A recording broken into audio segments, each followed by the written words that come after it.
How you doing, guys? I've talked a lot about various things that you should store up or stockpile for crisis situations or shit hit the fan type situations. But there's one thing that I haven't really talked about yet, and it's arguably the most important thing that you can have stockpiled for crisis situations, specifically for economic collapse type situations. And it also applies to almost every other type of crisis situation. Not 100% of them, because nothing ever does, but 99% of any shit hit the fan type situation, you would be better off if you have a lot of this.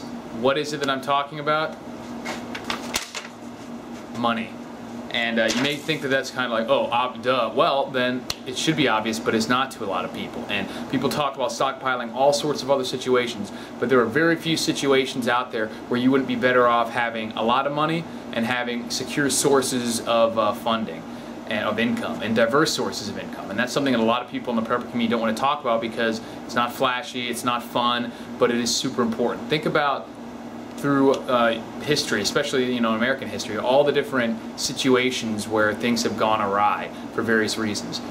There's none of them where you wouldn't be better off with a lot of money. Obviously, you wouldn't necessarily be able to solve all your problems simply with money, but you certainly isn't going to hurt. And if you look at all the different crises that have happened and will probably happen in the future, people like Bill Gates are going to suffer a lot less than people like you and me. And it's because they have a lot of money, and that money is resources. And obviously, I'm not just talking about physical cash, I'm talking about resources and storing that in something other than the actual item. Like food, you can't store all your wealth in food, but you can store wealth in money, and not necessarily US currency, but gold, silver, and other types of instruments like that. So, without getting too in depth here, it is super important that you guys prepare financially, because that is the biggest prep. It's probably the most overlooked, and it applies to almost every single situation that you can find yourself into. There's a lot of situations where you would need to be able to get things, need to be able to buy things, and you can't have all of that on hand. So while it's important to have all the necessities on hand, I'm not saying you should only stockpile money, because that's a liability too, but you need to also have it, because there's a lot of situations where they'll be serious, but you're still going to have to pay your bills. You're still going to have to pay your rent. There's no point preparing for zombie apocalypse and not preparing for losing your job. And that's what a lot of people out there are actually doing. They've got 6 months worth of food or whatever on hand, but they don't have 2 months worth of rent or utility bills on hand. And the guy down there at the utilities office isn't going to want to take a pallet full of beans in payment for your bill. And you may think, okay, that's not a life-threatening situation, but don't only prepare for life-threatening situations. We want to be prepared to continue on the lifestyle that we've become accustomed to through any situations, and that includes and is usually going to be the minor to moderate situations. And there's no point in preparing for only the extremes and leaving out all the way more likely situations. No matter, even if things don't get bad, you're still going to have to pay your bills, you're still going to have to pay rent, you're still going to have to buy things. And not just all shit hit the fan situations, but specifically economic collapse.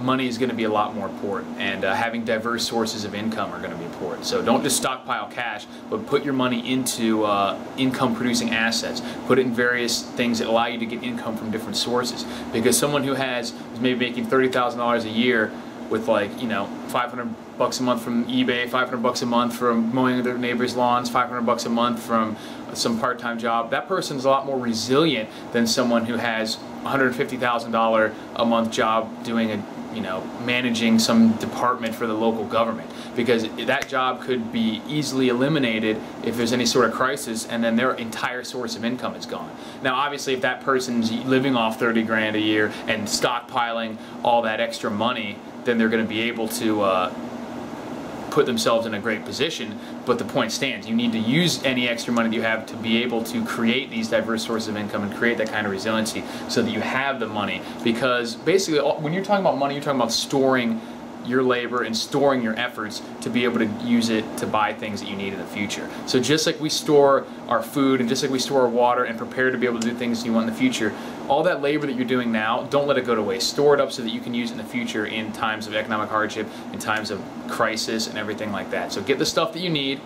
Don't neglect your essential preps like your food, your water, and self-sufficiency type stuff.